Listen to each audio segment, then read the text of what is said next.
Bro, yeah, whatever happened to Hooters, bro? They used to be all over, and then I remember they had a lawsuit, and then they just slowly disappeared. Why nobody wants to eat at Hooters anymore? Over 300,000 women have worn these orange shorts and tank tops since 1983 Yeah, while what serving happened? chicken wings to dudes pretending they're coming for the sports atmosphere. Yeah, we're simple These women creatures. worked We as don't need waitresses in much. a restaurant that literally started as an April Fool's joke between 6 Florida friends thinking it would be hilarious when their stupid idea That's failed. crazy, bro. See, that's when the American dream was truly still alive. Like, you could fail at a business and you weren't ruined financially for the rest of your life. So as an April Fool's joke, you could just start a restaurant with your buddies. That's when the American dream was alive. Twist, it didn't fail. It made them millionaires. It's like texting your ex I miss you as an April Fool's joke and ending up married with a mortgage. These accidental geniuses invented an entire category of restaurants called breastaurants, and I swear I'm not making this up. Your kids will learn about it in business school. They went from one joke restaurant to 420 locations worldwide. They defeated a $22 million lawsuit from the US government using methods so ridiculous that Congress started laughing. They even started their own airline because why not fly when you're already selling chicken wings? Bro, an airline? I never knew that existed, bro. So it's like Soul Plane, but for white people. Today they're filing for bankruptcy because of one little mistake. And it's probably not what you think. It's not because of cancel culture or whatever your uncle blames everything on. So buckle up, because this story is about to get more uncomfortable than your dad suggesting Hooters for your mom's birthday dinner. It is October 2025, and you are watching Weepedia. I wasn't exaggerating when I said this started as a joke.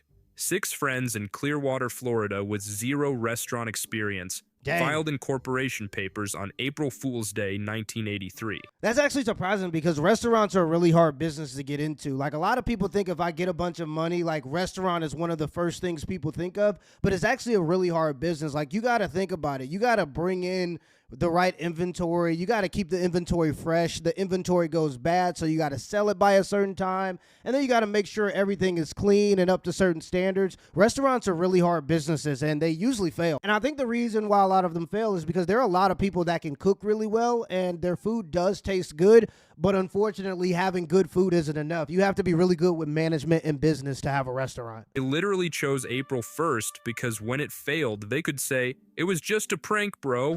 Their combined restaurant experience was eating at restaurants. That's it. All you need. And all they wanted, and I'm quoting them directly here, was a place they can't get kicked out of. That's the entire business plan. So they built their ultimate man cave. Cold beer, chicken wings, enough TVs to watch every sport simultaneously, and breasts. And no, not chicken breasts. He had to do it. I mean, He had you to do know, it. Hooters girls in orange shorts and tight white tank tops. Yeah, because men are very simple creatures. We don't need much. That's it. You have that set up, the restaurant could look like anything, and guys are going to show up. In We're simple 1983, creatures. they found the perfect location for their terrible idea, a rundown former nightclub on Gulf to Bay Boulevard. This place was so cursed, it had killed more restaurants than Gordon Ramsay's reviews. But instead of running away like sensible humans, these madmen bought it on the cheap and built an actual graveyard with tombstones for all the dead restaurants that failed there before them. Meanwhile, co-founder Ed Drosty was conducting some very professional market research at a local bikini contest. He spotted 22-year-old Lynn Austin. This man walked up to a stranger at a bikini contest and said, "You're going to be world famous with Hooters." Which, out of context, sounds like either a threat or a pickup line that should get you pepper sprayed. But Austin actually believed this random guy's pitch. She quit her stable phone company job to serve wings for $5 an hour. Remember this one? But at that time, $5 an hour isn't actually bad. That's probably a livable wage. And then when you consider all the tips she's going to get on top of that, especially considering the environment, she's probably rolling in dough. The problem is the waitresses still get paid $5 an hour, and there are restaurants with an entire business model that depends on us tipping the people that they're supposed to be paying. That's the problem with the business model now. But $5 an hour in this time was probably a livable wage. Because she's about to accidentally save this entire ridiculous operation. On October 4th, 1983, the first Hooters opened its doors in Clearwater. The first few weeks were about as successful as my dating life, Looks like a motel. which is to say, completely dead. But these 6 Florida men had a secret weapon. Yeah. Absolutely zero shame and possibly a direct line to the luck gods. Every crazy story starts with Florida man. Ed Drosty kicked off their marketing strategy by squeezing into a giant chicken costume and running through traffic. But Drosty wasn't done. When a boat sank near Clearwater, normal people called the Coast Guard. Drosty grabbed spray paint and swam out to tag Hooters on the wreck. He literally easy. turned a naval tragedy into free advertising. And remember Lynn Austin? She became Playboy's Miss July 1986. Suddenly, Hooters was in every teenage boy's hidden magazine stash across America. Yeah. That's marketing money can't buy. Yeah, definitely. Oh, and there's one marketing stunt coming that's so catastrophically stupid it ended in a lawsuit. But I'm saving that disaster for later, because we are still in the 80s now. By 1993, just 10 years after the April Fool's prank, they hit 100 restaurants and $200 million in sales. Think about how much money that was relative to the time, too. $200 million in 1990, it just hits different. Like, you look at $100,000 now, and it just doesn't hit the same. Now, imagine $200 million 40 years ago or 30 years ago. That's a lot of money. $200 million in revenue from selling essentially the same things every sports bar sells. Yeah, they have a great buffalo shrimp, though. One difference, the uniform. Those orange shorts were generating millions per square inch of fabric. This explosive success spawned a legion of copycats with names that sound like a 13-year-old search history. You have Melons, Mugs and Jugs, and Knockers. The term restaurant became an actual business category. Yeah, now you have like a country version of this, and it's Twin Peaks. So it's like pretty much the same thing, but they wear like plaid shirts and like country attire. But it's essentially Hooters for country folk. It's in called Twin 1995, Hooters claimed they were to wings what McDonald's was to burgers. And these copycats were the "we have McDonald's at home" of restaurants. I can hear you whispering behind your screen now, saying, this is going suspiciously good. What could go wrong? And that's a very good question, my dear smart viewers. By the early 90s, Hooters discovered that building a business on orange shorts might attract some legal attention. Feminist groups looked at Hooters like I look at my credit card statement. And there we go. With horror and disbelief. Lawsuits started dropping. The 1993 Minnesota case was particularly spicy.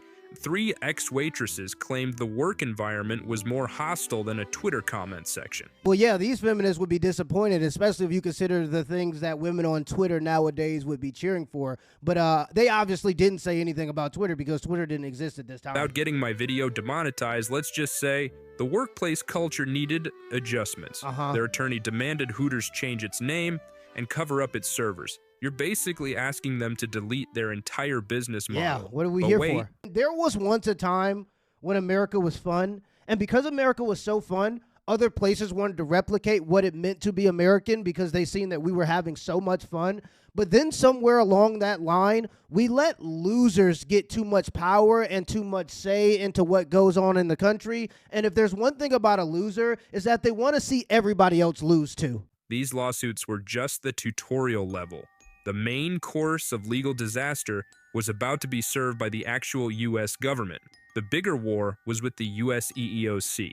These are the people who make sure nobody discriminates at work. In 1991, someone at the EEOC was having a slow day and decided, wait a minute, where are all the male Hooters girls?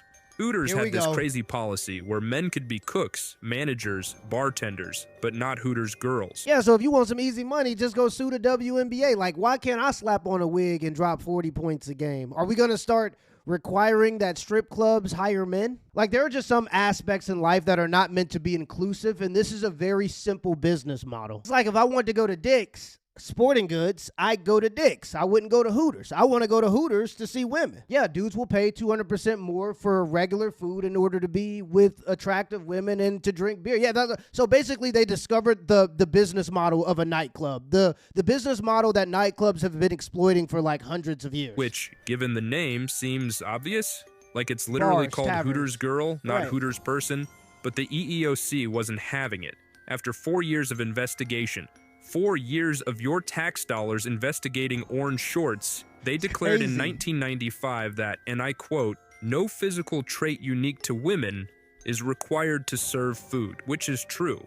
They demanded Hooters pay $22 million to Here we go. disappointed male applicants whose dreams of being Hooters girls were crushed by biology and corporate policy. So pretty much trolls who wanted to exploit the system. People who made America not fun anymore. $22 million is a lot of money, and it could break the peak of the business. Yeah.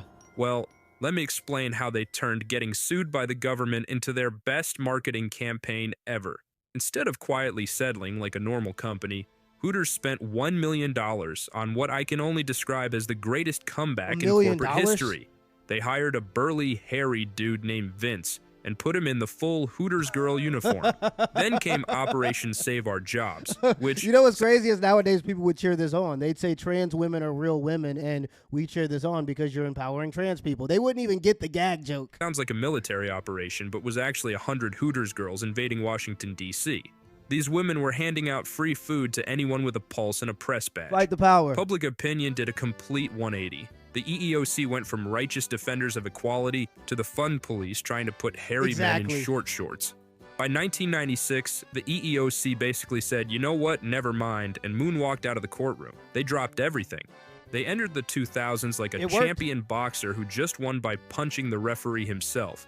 By 2003, Hooters had more than 400 locations, and someone at corporate had apparently mixed Red Bull with spicy chicken wings because they announced, we're starting an airline. Hooters Air was real, and it was spectacular. They put Hooters girls in orange shorts at 30,000 feet where it's colder than your ex's heart. The routes, perfect for cheating husbands. Atlanta to Myrtle Beach. Bro. Honey, it was the only available flight. Yeah, sure, Kevin. After burning $40 million in 3 years, Hooters Air crashed in 2006. Not the planes, thankfully, just the business. But plot twist. While their airline was failing at altitude, their restaurants were printing money at sea level. By 2008, Hooters was pulling $500 million annually. One busy location could make $3 million a year, selling 200,000 wings. Damn. They were literally unstoppable. Yeah. Survived the government, failed at flying, but still swimming in cash. What could possibly go wrong? Oh right, that marketing stunt I mentioned that became a lawsuit. It's time for the Toyota incident, and trust me, it's dumber than starting an airline. In 2001, a Florida Hooters manager wakes up and chooses violence. He announces a contest. Whoever sells the most beer in a month wins a brand new Toyota. These waitresses went feral. One waitress, Jody Berry, turned into the Michael Jordan of beer sales. Yeah, if she got that Toyota, I bet it's still running to this day. She was moving product like Walter White, except legal and with better shorts. April Fool's Day comes, and Jody wins. The manager blindfolds her, which should have been red flag number 1. They lead her to the parking lot. She's probably already picked her license plate, Beer Queen, or something equally tragic. Blindfold comes off. She's staring at a toy Yoda. No, not Toyota, toy Yoda. This green piece of plastic that probably came free with a Happy Meal somewhere. I'd be pissed. Jody did what any reasonable American would do. She sued them. They settled out of court for an undisclosed amount, but reports say it was enough for her to buy any Toyota she wanted. By 2010, the restaurant started to see sales stagnate and locations close. Yeah. They hadn't changed anything. In fact, they'd improved the service and food quality over the years. So what went wrong? Well, at one time, and this offended a lot of people, but at one time, Hooters had a rule where if you couldn't fit a small or an extra small, you couldn't work at Hooters. Now, without offending anybody, they have largest and extra largest, and I don't think I need to say more than that. I think all the guys understand. The world was changing fast. The new generation, Millennials, they're just different. Okay, wee-wee, and what does that have to do with Hooters?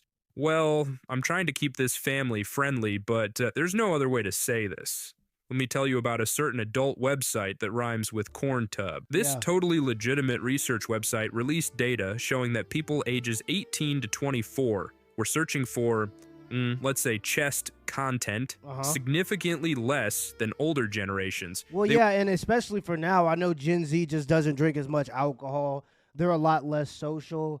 And to be honest, a lot of the women that would be working in a place like Hooters is on OnlyFans. Let's just be honest there. Yeah, they address the elephant in the room. We're more into things like authentic connections and emotional availability. Disgusting, I know. In response, Hooters tried marketing more heavily on fantasy football leagues and game day promotions, figuring cleavage wasn't the draw. Between 2012 and 2016, the number of Hooters restaurants in the U.S. dropped by more than 7%. And I know this is going to make somebody upset. I get it. This is going to make somebody upset, but I can't explain basic human nature. You know, so if this is going to make you upset, I got to rip the bandage off, right?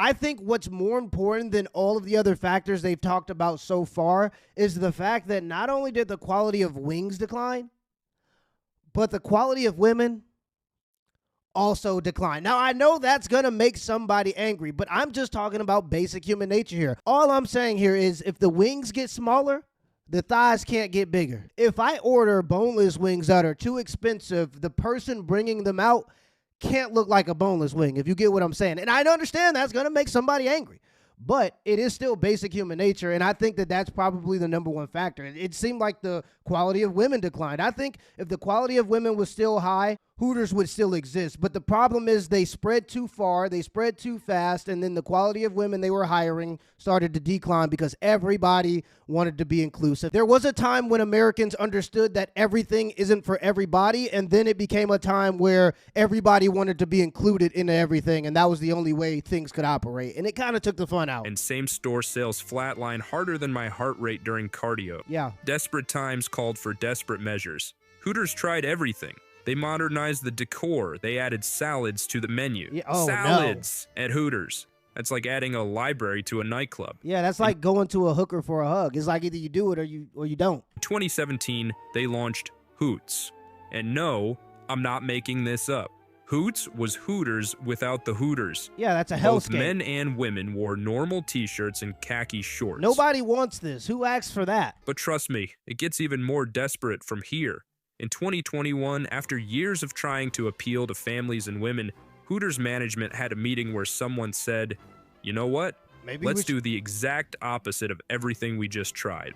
They introduced new uniform shorts that violated several laws of physics. These weren't shorts. They were a philosophical question about the minimum amount of fabric required to technically be clothing. Yeah, and that's the issue with a lot of these companies that get too big. They get too big and they forget when you're selling a certain product, you only get a certain amount of the audience. If you're selling breasts, wings, and thighs, and you get what I'm saying by that, your target audience is middle-aged married men for the most part. Let's just be honest. So you don't get to diversify and start doing family restaurants. You have a target audience, and that's who you need to cater to. And this has happened so many times with business. Everybody tries to be too inclusive. They start branding too far. This happened with Budweiser. This happened with Gillette. It happened with Jaguar when they did that commercial that looked more like a clothing brand than it did a car company. And all of these stocks decline because they're trying to be inclusive. If you're Gillette, your audience is men. If you're Jaguar, your audience is middle-aged men going through a midlife crisis that want to flex on everybody and show their wealth. That's your audience. So Hooters, they overstepped. They tried to be too inclusive. When your audience is capped, there is no infinite growth. You get middle-aged married men. That's your audience. The Hooters girls immediately went to TikTok. The videos blew up so hard that within 72 hours,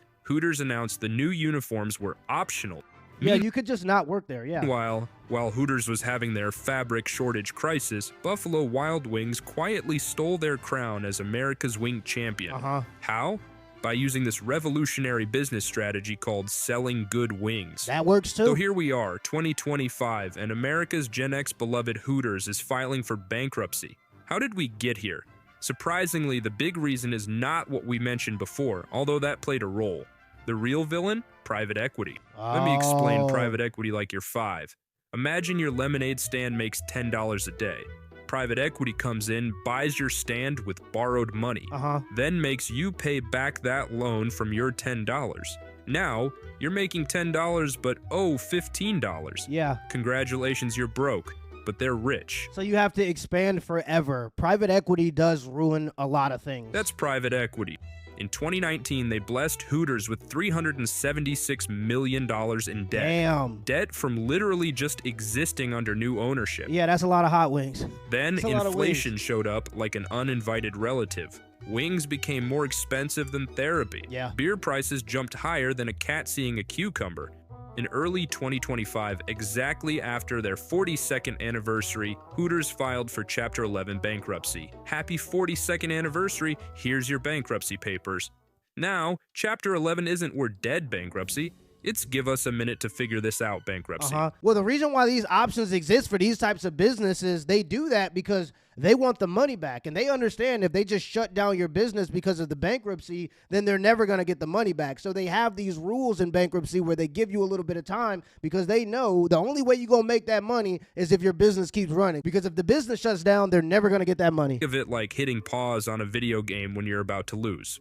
Here's how it works. The judge basically becomes your financial therapist. Yeah. The company keeps running, wings keep frying, orange shorts keep, shorting? But they get to pause their debt payments and sell stuff to raise cash. As of mid-2025, about 200 U.S. restaurants and 60 international locations will remain open, so loyal customers can breathe easy. The orange shorts aren't going extinct. And you know what? This whole Hooters disaster has inspired me. I'm opening my own restaurant. Introducing Wee Wings. Where the wings are mid, the service is questionable. Instead of orange shorts, our servers wear full winter parkas. So yeah, there was a time when America was fun and you could have places like Hooters and everybody would be okay with it because we understood basic human nature. But then there were people that came along that made things not fun. And I'm actually surprised they're not completely shut down because at this point, there are people whose entire identities and livelihoods are based upon situations like this that they can exploit in our current system. But yeah, this is actually interesting. This is by a channel called Weepedia. Go give them a subscribe and like the video and then tell them I sent you. Let me know in the comments below if this video was a W or L and give me the HBO special. That's a Help Brother Out special. Hit the like and the subscribe button for more content. Till next time.